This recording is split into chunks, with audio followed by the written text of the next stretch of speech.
Here we are. It is a rainy evening. We've got some wind,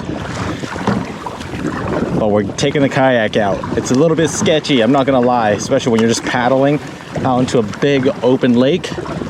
But sometimes, most of the times, these stormy days in the summer are when the fish are biting.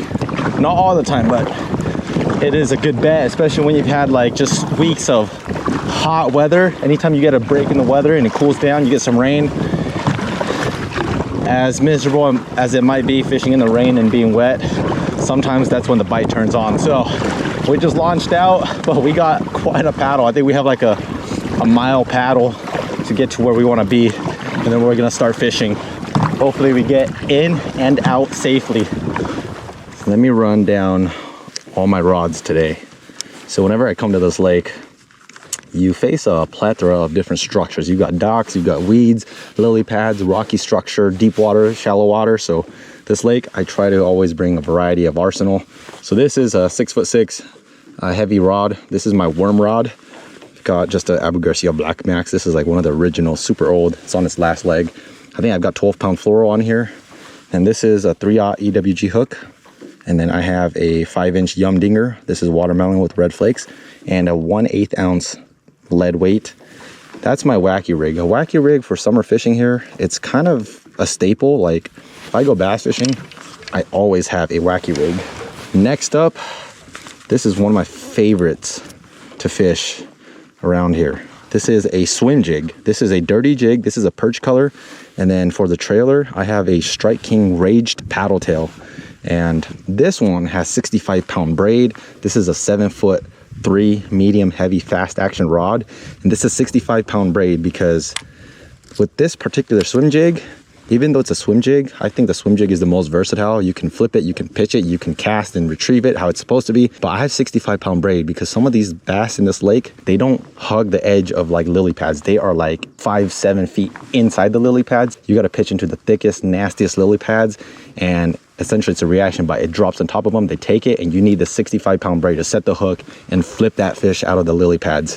The other one, this is a classic go-to, 65-pound braid. This is a 7'3" heavy fast action rod, and I've just got a Booyah topwater frog. This is a frog I purchased back in like 2017. And it's caught some nice fish on it. Top water, it's summertime, you gotta have one. On my fourth and final bait casting rod, I have another swim jig.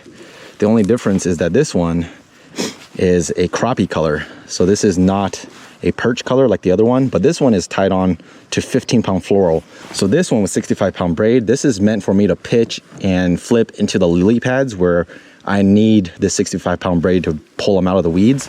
But this one, I have it on 15-pound fluoro because this is my open water swim jig. So I'm just casting in open water and retrieving. And then I use 15-pound fluoro instead of 65-pound braid to hide the line from the fish. So swim jigs are the go-to, one for open water, one for the thickest of thick stuff. And then of course we're out here, so I've got a little ultralight rod with a Notorious Custom jig, and this is on a bobber setup. And this is just in case I get bored with bass and we go crappie fishing. The good thing about right now is the wind, well, just as I say that, the wind picks up, but the wind's tapering off, which allows me to sit in one spot. So I'm gonna work these docks all the way into the back bay just to see if there's any bass lurking underneath these docks. And then we'll go hit the lily pads.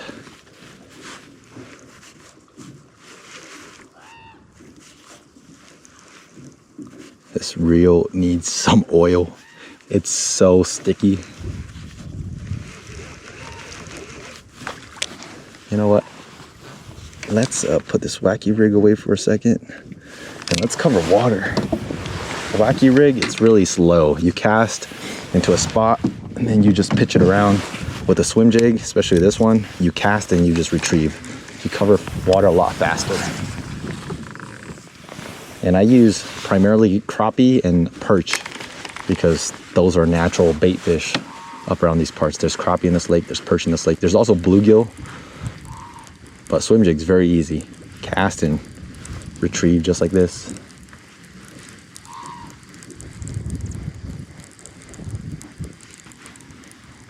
And with the swim jig, when you retrieve, it feels like there's nothing at the end of your line. So when a fish bites, it's very noticeable.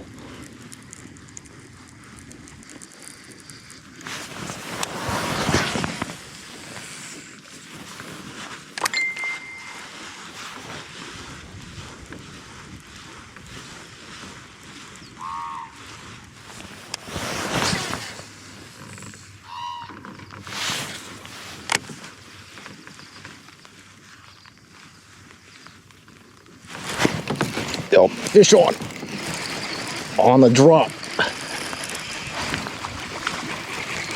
Little guy. Woo!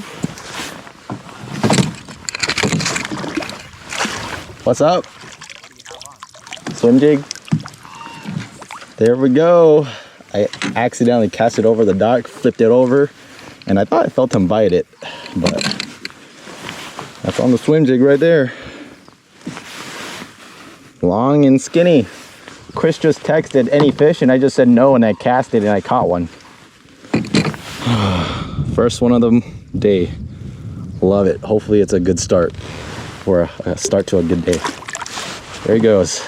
That's the one on the swim jig. But anytime you catch a fish, just always make sure that your trailer is good. Sometimes because the trailer is so long, like they'll come here and they'll bite off your tail, so you gotta put a new trailer on. But this is one of my confidence baits right here, swim jig, particularly the crappie color. And if you're interested in any of this stuff, link in the description. All my tackle, or at least most of my tackle, is in there. But let's see if he has a partner. Same exact cast. Whenever I cast, I always let it sink, because sometimes, like that fish, they'll bite on the drop, and I'll let it sink to the right depth, and then I'll just retrieve it backwards or back to me.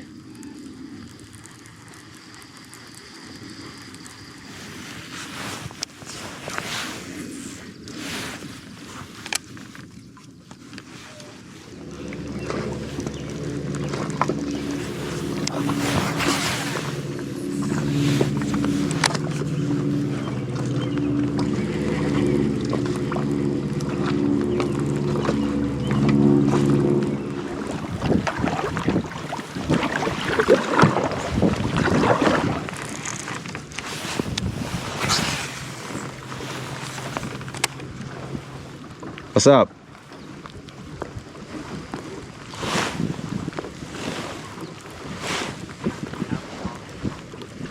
Huh?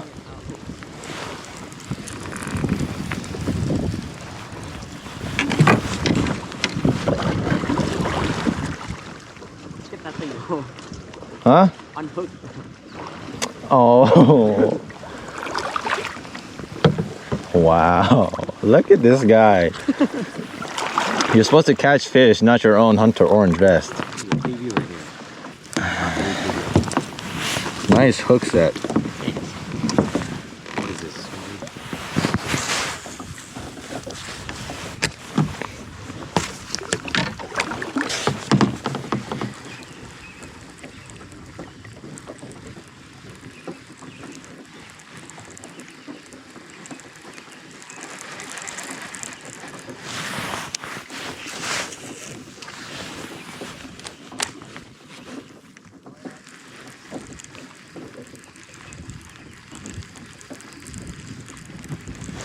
Coming up on a giant lily pad stretch here. There's some fishermen fishing to my right over here, so I'm gonna skirt around them, give them their space, and I'm gonna start here and go left. I need to go up there and observe what the water looks like right up against the lily pads. You know what time it is. 65-pound braid with a swim jig. I'm gonna try to stand so I can work this properly.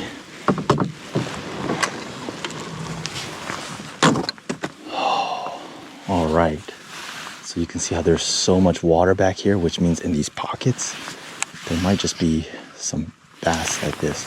Hopefully when I set the hook, I just don't go flying. All I'm gonna do is just drop into these little pockets of open water between these lily pads. I have a feeling I'm gonna just set the hook and go flying.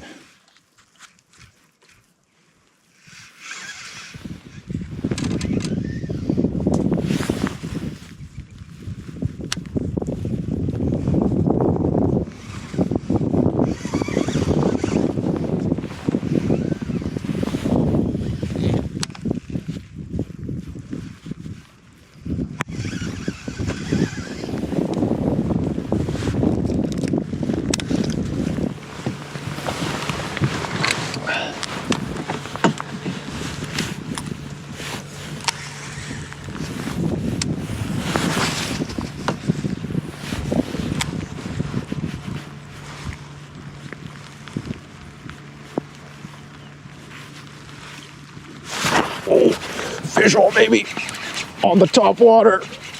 Woo! Top water, baby. Throw the frogs back in there. This is why you need 65-pound braid. Woo! Oh my goodness, what a mess. Woohoo! That's what I'm talking about. On the frog, first cast. Woo!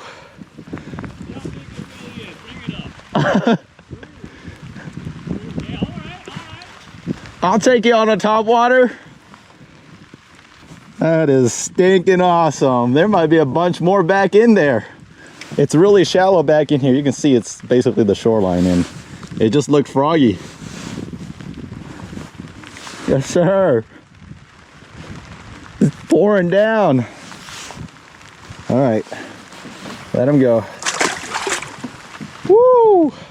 This was my first ever frog I purchased in my life in like 2017, 8 years ago.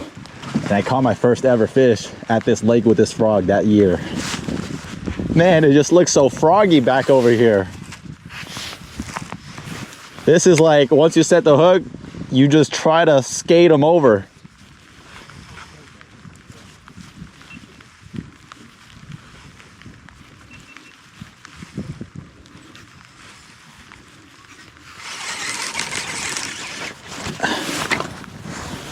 That's what happens. You're gonna get hung up in these lily pads, which are very thick, and you need that 65-pound braid to just rip through them. All right, there's gotta be more back over here. The good thing about these lily pads is you could probably just blow right through them with a kayak. Yeah. It's shallow. You just paddle straight over here?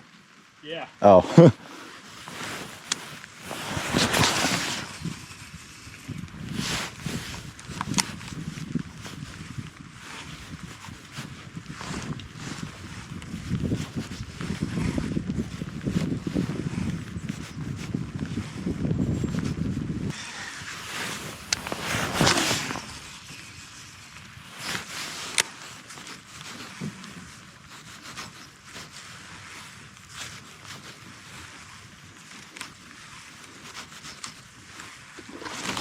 Oh my goodness, they're on the top water, boys.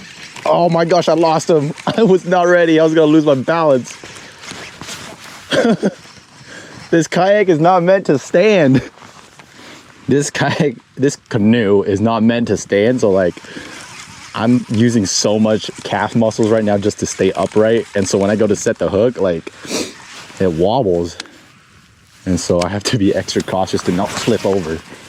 If I flip over, that's an expensive flip over right there.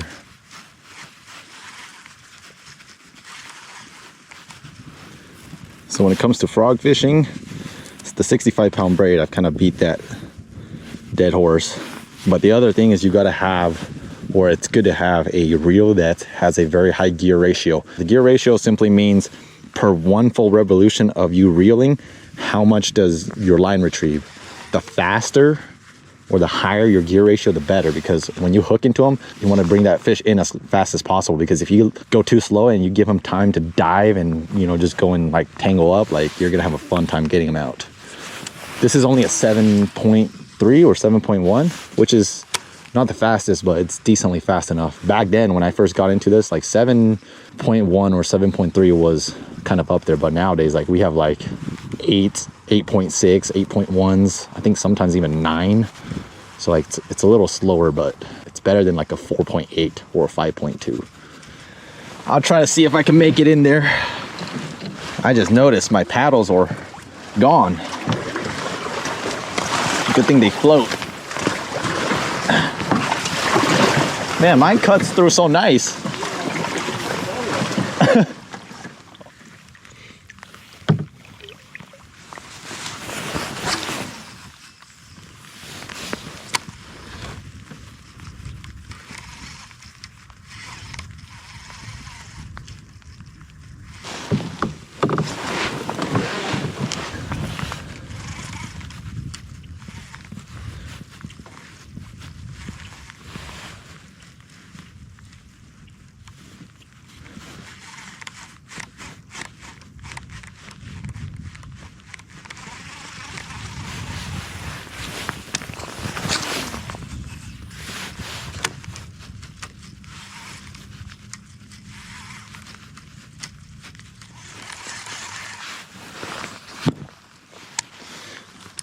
They're just being lockjaw right now. I just bought this new rod today. That one? Yeah, I needed an extra rod for the 65-pound braid with the jig.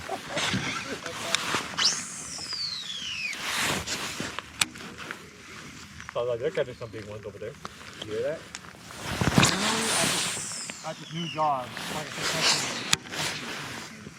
Apparently, No, I'm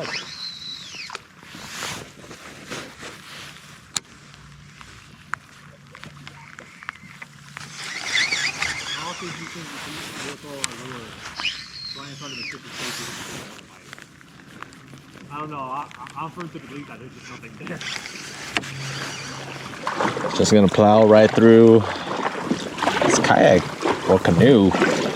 Because of how it's shaped, like a V shape, it cuts through these lily pads very nice. Well, we'll find out.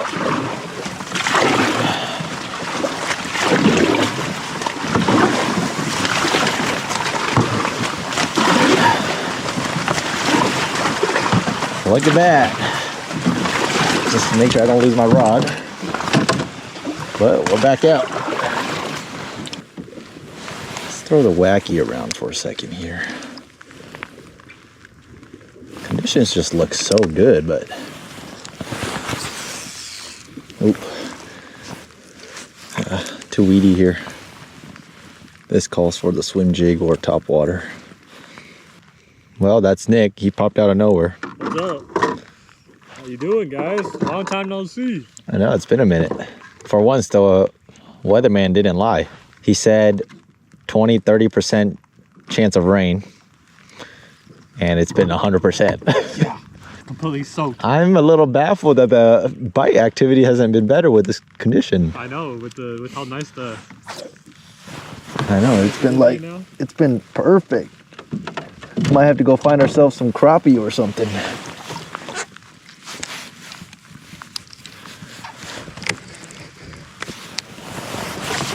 The bass are out in the open, right? Oh. Yeah, they I've caught them out everywhere. Right.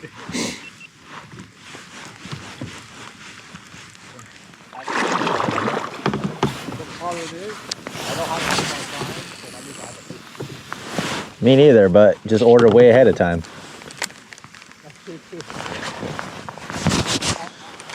I lied because lately what I've been doing is I quit ordering a whole bunch of stuff off Amazon. Oh, I got a fish. Fish on. Out in the deep. It's not big. Yep, just swim jigging. Oh, it's a pretty good one. Oh, just out in the deep. Oh my goodness.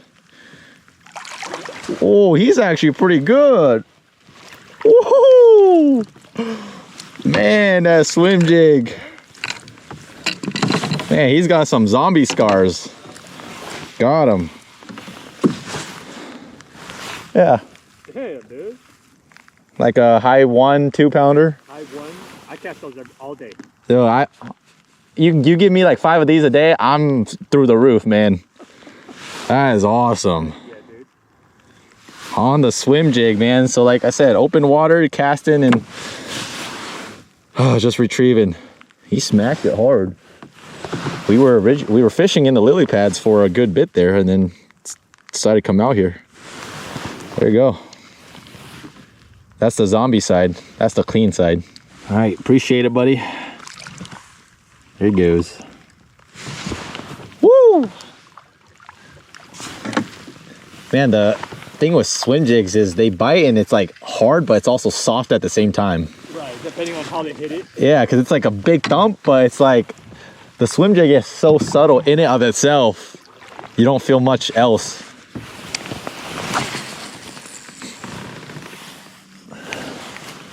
Love it.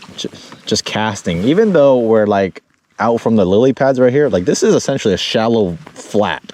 And so the depth doesn't really change too much. Like, yeah, you might have some little divots here and there, but for the most part, it's pretty much a bay here. And the only difference is it's a lot less weed over here than compared to the shoreline. So here you can actually cast and retrieve. Earlier we had to like pitch into little pockets.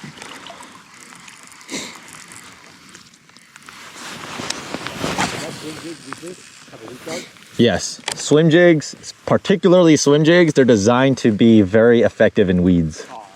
So they're a lot more tapered at the front versus like a football jig. So it's very slim. I think a swim jig is the best jig to do everything. You can flip it, you can pitch it, you can swim jig it, but a football jig can't really do what a swim jig does, you know? Right. So like all of my jigs, yeah, all of my jigs, they're just swim jigs. And I use them, I was using them to pitch over there, flip them over there. Right. But the head, it's a lot more narrow. It's like a V shape. Pointed. Yep, pointed.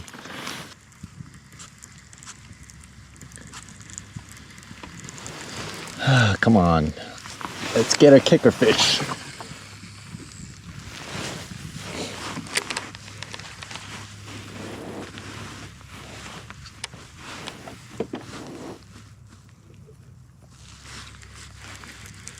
Whoa. I don't know if that was a nibble. Whoa,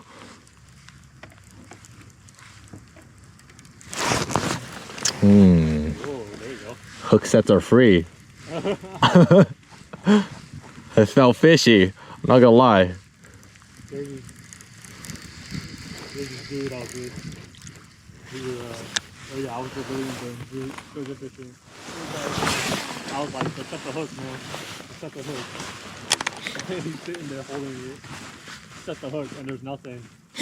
And I go, yep, you know, like they say, hook sets are free. And he goes, yeah, hook sets are free. He goes,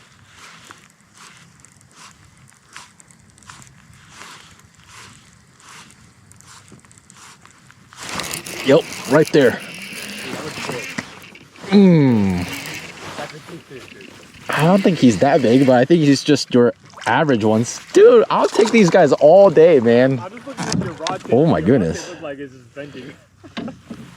Oh, I thought I snapped my eyelid right there for a second. I wonder if the other one was a fish.